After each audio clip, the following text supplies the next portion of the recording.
Elsa from worldofcamping.co.uk, and today I'm going to show you how to replace a broken tent pole section.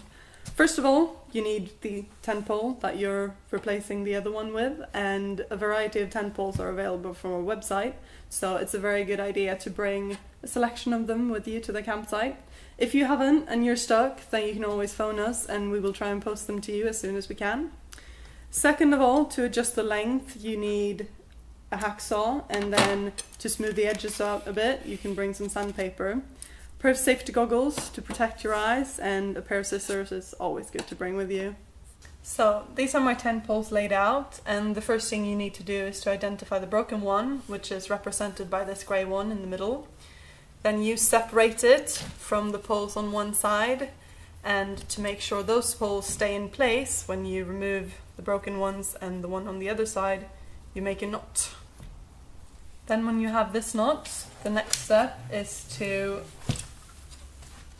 remove the knot on the opposite end of the poles. Make sure that you keep the poles in the right order and then remove the one that you're going to replace. Before you replace the pole, you need to make sure they're the same size. So if you put the old and the new pole end to end, you'll see if they're the same size or not. If they're not, then you get your hacksaw and your safety goggles to adjust the size. Then after you cut the pole off, you may want to use the sandpaper to remove any sharp edges. After this, what you want to do is you want to re-thread the pole again. So you take the thread and push it through the hole.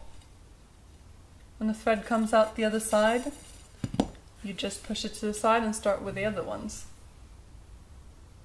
Then when all your poles are connected, you secure them with a knot.